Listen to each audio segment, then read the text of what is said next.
Welcome to iDream media. So D vitamin deficiency ఇది చాలా మందిలో చూస్తూ ఉన్నాము. మరి విటమిన్ డి డెఫిషియన్సీ వస్తే ఎలాంటి లక్షణాలు కనిపిస్తాయి, న్యాచురల్ వేస్లో దీన్ని పొందడం ఎలాగా, వివరాలు తెలుసుకుందాం. ఈరోజు మనతో పాటు ఉన్నారు ప్రముఖ యోగా గురు యోగిని అరుణాదేవి గారు. మేడం నమస్తే అండి. నమస్తే madam, D vitamin deficiency, so అందరిలో డి విటమిన్ డెఫిషియన్సీ ఉంది. కరోనా తర్వాత మనకి అవేర్నెస్ వచ్చింది దీనికోసము. ఇక డి విటమిన్ నార్మల్గా over the counter of medicine వాడి ఇబ్బందులు పడుతున్న వాళ్ళని కూడా చూస్తున్నాం. అసలు న్యాచురల్ సోర్స్ ఏమున్నాయి డి విటమిన్ కోసము, ఎందుకు మనకి డెఫిషియన్సీ వస్తుంది, రాకుండా జాగ్రత్తలు? విటమిన్ డి అండ్ కాల్షియం ఈ రెండు కూడా ముఖ్యంగా సన్ నుంచే వస్తాయి. దాని తర్వాత ఫుడ్ నుంచి కూడా వస్తాయి. అసలు చాలా అంటే ఇప్పుడు అందరికీ తక్కువగానే ఉంది. ఎంత తక్కువగా ఉంది అని అంటే విటమిన్ డి ఎండలో తిరిగే వాళ్ళకి కూడా తక్కువగానే ఉంది. పొలంలో పనిచేసుకునే వాళ్ళకి కూడా చాలామంది విటమిన్ డి తక్కువగా ఉంది అని అంటున్నారు. మరి ఎలా తక్కువగా ఉంది అని అంటే ముఖ్యంగా ఇంపార్టెంట్ ఏంటంటే బట్టలు, మనం వేసుకునే సింథటిక్ బట్టలు, డి అనేది అబ్జార్ప్షన్ ఉండదు. ఈవెన్ కాల్షియం ఆల్సో ఎండ నుంచి ఏదైతే వస్తుందో అది అబ్జార్ప్షన్ ఉండదు. ఒకటి. రెండు, మీరు రాసుకునే సన్ స్క్రీన్స్. సన్ స్క్రీన్ రాయని వాళ్ళే లేరు. సన్ స్క్రీన్ రాస్తే ఇప్పుడు 50+, 35+ సన్ స్క్రీన్ అని మనం సన్ స్క్రీన్ రాసేసుకుని సన్ని లోపలికి వెళ్లకుండా చేస్తే ఎలా డి విటమిన్ వస్తుంది? ఇది యాక్చువల్లీ చాలా పెద్ద, చాలా ఇంపార్టెంట్. అసలు ఇంట్లో ఉన్నా కూడా ఇప్పుడు స్కిన్ డాక్టర్ ఏం చెప్తారు, మనకి డెర్మటాలజిస్ట్ ఏం చెప్తారు, మీరు ఇంట్లో ఉన్నా కూడా సన్ స్క్రీన్ రాసుకోవాల్సిందే, లేదంటే పిగ్మెంటేషన్ వస్తుంది, లేకపోతే స్కిన్ ప్యాచెస్ వస్తాయి. కొంతమంది బయటికి వెళ్తే అది వేరు. ఒకప్పుడు ఎలా ఉండేది అని అంటే స్పోర్ట్స్ ప్లేయర్స్, ఇప్పుడు టెన్నిస్ ప్లేయర్స్ లేకపోతే క్రికెట్ ప్లేయర్స్ మార్నింగ్ నుంచి ఈవినింగ్ వరకు ఆడుతూ, అంటే మా మొత్తం డే అంతా వాళ్ళు ఎండలో ఆడేవాళ్ళు. వాళ్ళ హై సన్ స్క్రీన్ అంటే 50+ ఉన్న సన్ స్క్రీన్ చూసే ఉంటారు. వైట్ స్కిన్స్ ఎక్కువ, వాళ్ళు తొందరగా ఇదవుతుంది కాబట్టి వాళ్ళు రాసుకునేవాడు. అలాగే బీచ్లోకి వెళ్ళినప్పుడు ఎక్కువసేపు మనం బీచ్లో ఉప్పు నీళ్ళలో, సముద్ర నీళ్ళలో ఇదైనప్పుడు వాళ్ళు కూడా సన్ స్క్రీన్ రాసుకునేవాళ్ళం. ఎందుకంటే మొత్తం ట్యాన్ అయిపోతుంది కాబట్టి. మీరు ఎంత రాసుకున్నా కూడా ట్యాన్ అవుతుంది. ఇంకొక విషయం గుర్తుపెట్టుకోవాల్సింది ఏంటంటేనే, మీకు ట్యాన్ అయితేనే కాల్షియం కానీ డి విటమిన్ కానీ వస్తుంది. ట్యాన్ అవ్వాలి స్కిన్.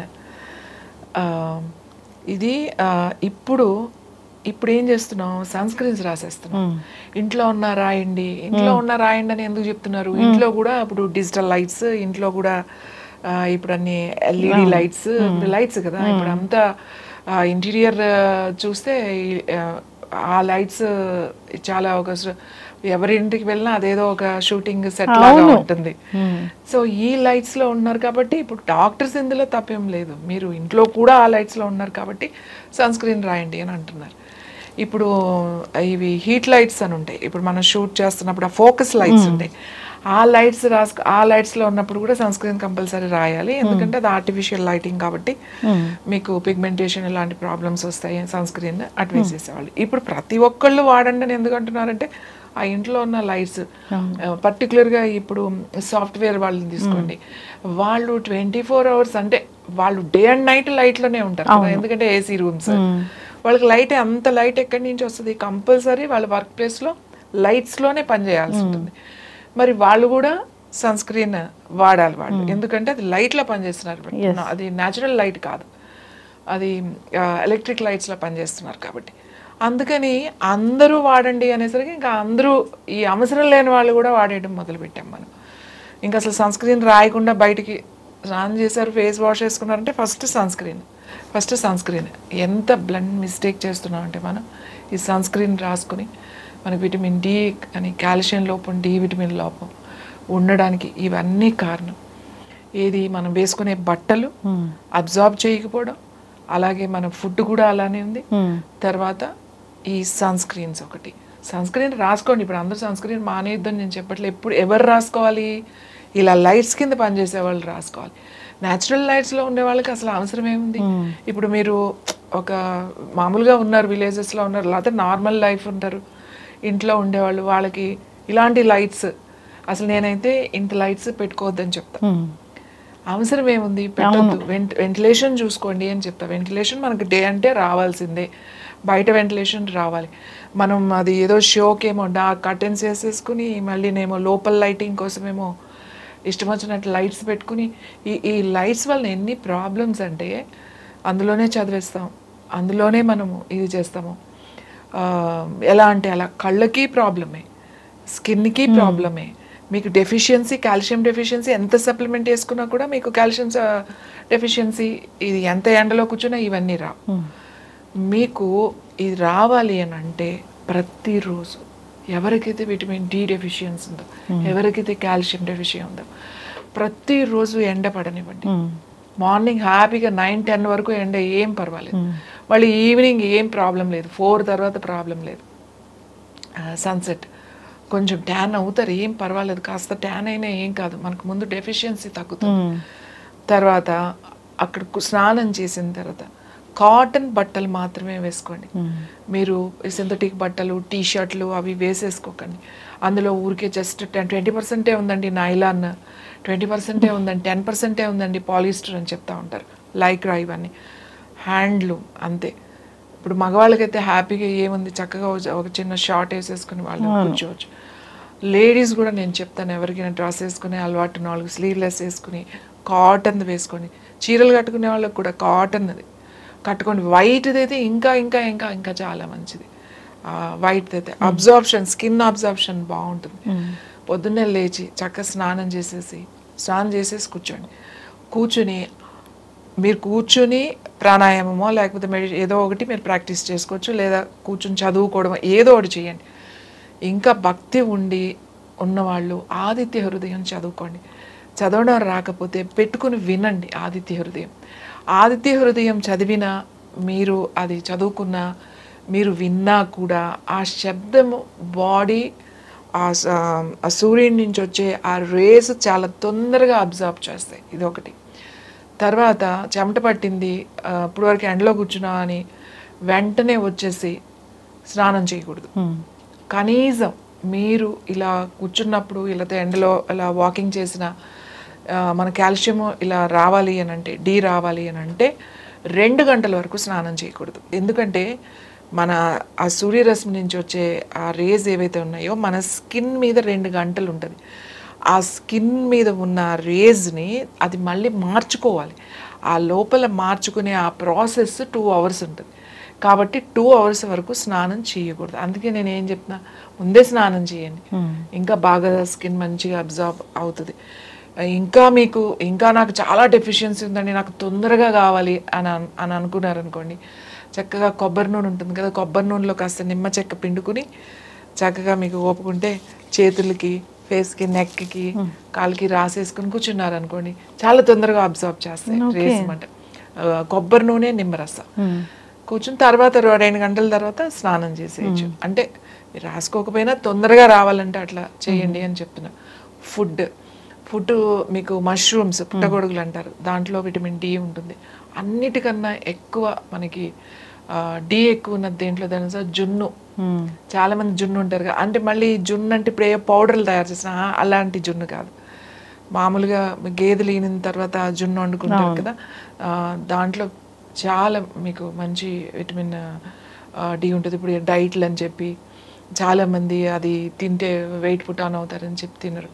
దాంట్లో షుగరు, బెల్లం వేసుకుని తక్కువ వేసుకోండి, బెల్లం తక్కువ వేసుకుని ఆ అవకాశం, ఆ పాలు దొరికితే చక్కగా మీరు తినొచ్చు. అది స్వీట్ తక్కువ వేసుకుని కనుక తింటే విటమిన్ డి చాలా తొందరగా చాలా బాగా వస్తుంది అది జున్ను పాల నుంచి.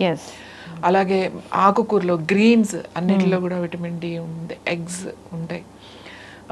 మన రోజు తినే దాంట్లో ముఖ్యంగా నట్స్లో కూడా విటమిన్ డి ఉంటుంది, వెజిటబుల్స్లో కూడా ఉంటుంది. కానీ అదంతా తక్కువ మోతాదులో ఉంటుంది. ఎక్కువ ఉన్నాయి బాగా ఏంటి అని అంటే మష్రూమ్, పుట్టగొడుగుల్లో ఎక్కువ ఉంటుంది, జున్నులో ఎక్కువ ఉంటుంది, ఆకుకూరల్లో ఎక్కువ ఉంటుంది.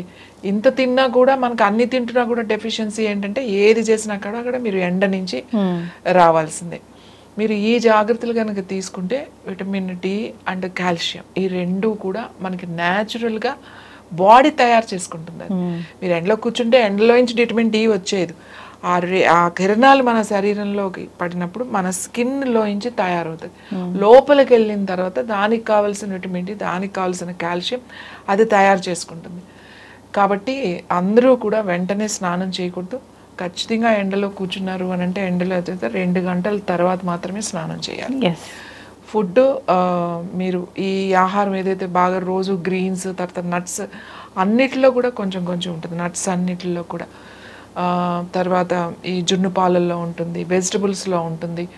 వెజిటబుల్స్లో తక్కువ మోతాదుల్లో ఉంటాయి అన్నమాట. ఇవన్నీ తీసుకోవడం, మనం రెగ్యులర్ ఫుడ్ ఇవన్నీ తీసుకుంటాం. రెగ్యులర్ ఫుడ్ అందరం తీసుకుంటామండి. దీని గురించి ప్రత్యేకంగా జున్ను అంటే రోజు తినం, ఎప్పుడు అవి దొరికినప్పుడు ఖచ్చితంగా తింటాం. మా చిన్నప్పుడు అయితే ఎవరు ఊర్లో ఎవరిదో అన్ని అగ్రికల్చర్ ఫ్యామిలీసే కదండి. ఏంటంటే పిల్లలు ఎవరున్నారు, పెద్దవాళ్ళు ఎవరున్నారు, ఎవరో ఇంట్లో ఉంటారు కదా, బాగా పెద్దవాళ్ళు ఉంటారు కదా, వాళ్ళ ఇంటికి తీసుకెళ్ళి పెట్టి రమ్మనేవాళ్ళు మమ్మల్ని. వండుతారు కదా సెపరేట్గా ఒక గిన్నెలో ఇచ్చి ఒక స్పూన్ కూడా ఇచ్చి పంపించేవాళ్ళు. పంపించి వాళ్ళ ఇంట్లో పెద్ద ఆవిడ ఉన్నారు, కొంచెం ఇచ్చేసారండి అని. ఆబ్వియస్లీ వాళ్ళకి డెఫిషియన్సీ ఉంటుంది. అంటే చూడండి, అది ఆ పంచుకోవడంలో మనకి తెలియకుండానే ఇంత ఆలోచన వెళ్ళి ఇచ్చారండి. అలాగే వాళ్ళు అందరూ పిల్లలు ఎవరైనా పిల్లలు ఉన్నారు అనుకోండి, వాళ్ళ ఇంట్లో పిల్లలు ఉన్నారు అని వండి పంపించేవాళ్ళు. పాలు పంపించినా మళ్ళీ వండి పంపించేవాళ్ళు, పిల్లలు ఉన్నారు వెళ్ళి ఇచ్చిరండి అని చెప్పి. సో ఎందుకు అంటే ఇవన్నీ కూడా ఇప్పుడు ఇచ్చిపుచ్చుకోవడాలు చాలా తక్కువైపోయినాయి. అసలు అంత టైమే లేదు. అంత రెడీమేడ్ మీద ఆధారపడిపోయాం. అంటే అవకాశం లేని వాళ్ళు అనుకోవచ్చు, కానీ అవకాశం ఉన్న వాళ్ళు ఉన్నారు కదా, ఇలాంటివి మనం ఉపయోగించుకోవాలి. మన పెద్దవాళ్ళు ఎప్పుడు కూడా ముందు తరాల గురించి ఆలోచించారు. ఎందుకంటే వాళ్ళ పెద్దవాళ్ళని వాళ్ళు గౌరవించారు. కాబట్టి ఇప్పుడు మా జనరేషన్ మా పెద్దవాళ్ళని మేము గౌరవిస్తున్నాం. మనం మన పెద్దవాళ్ళని, ముందు తరాల పద్ధతుల్ని, ఆచారాలు, సంస్కృతిని మనం గౌరవిస్తే ప్రతి ఆచారం వెనుక, మన సంస్కృతి సాంప్రదాయం వెనుక ఆరోగ్యం ఉన్నదని గుర్తుపెట్టుకోండి. ఈ ఆరోగ్యం ఉన్నదే అంతా కూడా, మన ఆచారాలన్నీ వెనుక కూడా ఆరోగ్యం ఉంది. కొన్ని అతిగా ఉండొచ్చు, దాని గురించి నేను మాట్లాడట్లేదు. కాబట్టి వాటిని మనం గౌరవించి, మన పెద్దవాళ్ళని గౌరవిస్తే మన ముందు తరాల వాళ్ళకి మనం ఇచ్చిన వాళ్ళు అవుతాం. ఖచ్చితంగా మ్యామ్, చాలా చక్కగా చెప్పారు. నిజంగానే పెద్దలు ఏం చెప్పినా దాని వెనక ఖచ్చితంగా సైంటిఫిక్ రీజన్ ఉండనే ఉంటుంది. దాన్ని అనుసరించిన వాళ్ళు అందరూ ఆరోగ్యంగానే ఉన్నారు. సో నెక్స్ట్ జనరేషన్ కూడా ఈ మెసేజ్ అనేది వెళ్ళాలని కోరుకుందాము. సో ఏవైతే సంస్కృతి సంప్రదాయాలు ఉన్నాయో, ఇలా ఆరోగ్యంగా ఉండాలంటే ఏం చెప్పారో అవి పాటించాలని కోరుకుందాము. ధన్యవాదాలు మ్యామ్.